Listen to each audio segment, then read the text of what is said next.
उत्तर प्रदेश के बहराइच में दुर्गा विसर्जन को लेकर जो माहौल बहराइच में बनाई गई थी दोस्तों, उस बहराइच में आज जो उपद्रवी है, जो बहराइच में है, जहां पर हिंसा हुई है, वह बुलडोजर के खौफ से या बुलडोजर के डर से या बीजेपी की हुकूमत से या बीजेपी की कड़ी कार्रवाई के डर से दोस्तों, जो दंगाई थे, जहां पे हिंसा हुई थी, जिनके नाम पर एफआईआर दर्ज हुआ दोस्तों, उनके परिजन अपने हाथों से अपनी बनाई हुई खून पसीने की कमाई की इमारत यानी जो उनका मकान है अपने हाथों से तोड़ते हुए दिख रहे हैं दोस्तों बहराइच में। क्या यह बीजेपी की तानाशाही है? क्या बीजेपी की कड़ी कार्रवाई मानी जाएगी या यह बीजेपी का खौफ माना जाएगा? दोस्तों जिस तरीके से भारतीय जनता पार्टी की सरकार उत्तर प्रदेश में है, तभी से बुलडोजर कार्रवाई को लेकर दोस्तों काफी सुर्खियों में रहे हैं योगी आदित्यनाथ जी। योगी आदित्यनाथ जी का एक पॉलिसी है, ठोक दो पॉलिसी।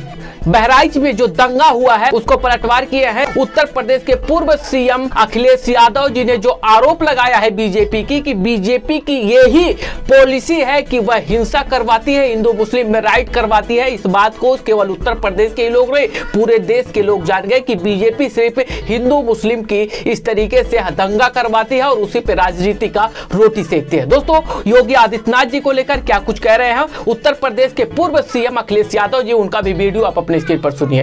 देखिए, हम और आप कुछ भी कह सकते हैं, लेकिन आपका कैमरा झूठ नहीं बोल सकता। जो घटना हुई, जो घटना में शामिल थे या जिस तरह के बीजेपी माहौल बना रही है, पूरा प्रदेश जानता है, इनफैक्ट पूरा देश जानता है, क्योंकि चुनाव था इसलिए दंगा कराया गया। जो लोग जीरो टॉलरेंस की बात करते हैं, आखिरकार पुलिस प्रशासन क्यों नहीं था?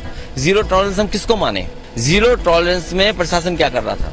और फिर अगर उनकी गलती नहीं थी तो आपने चौकी इंचार्ज को क्यों हटाया? सीओ पे कार्रवाई क्यों की आपने पीड़ित परिवार की मदद का आश्वासन क्यों दिया?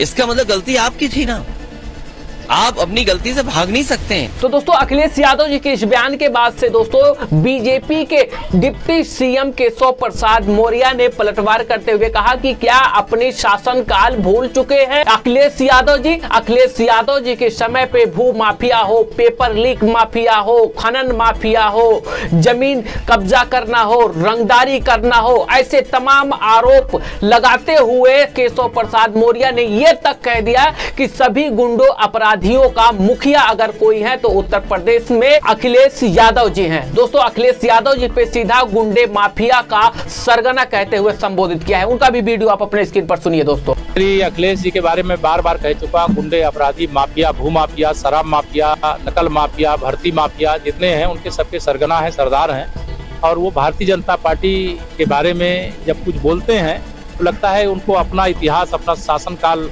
याद उन्हें नहीं आता है, अपने दल का आचरण याद नहीं आता है।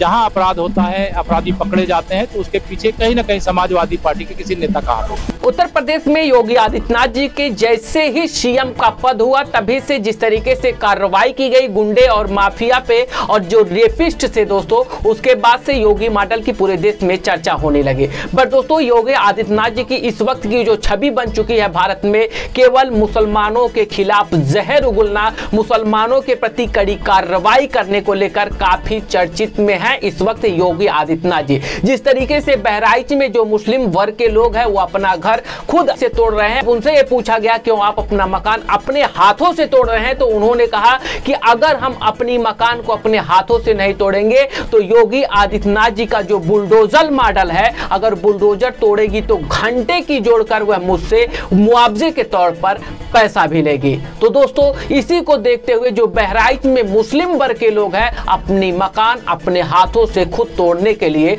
मजबूर हो चुके हैं। दोस्तों यही है योगी मॉडल, जो उत्तर प्रदेश से लेकर पूरे भारत में योगी की हिंदुत्व की छवि को लेकर योगी आदित्यनाथ जी हमेशा चर्चों में रहते हैं।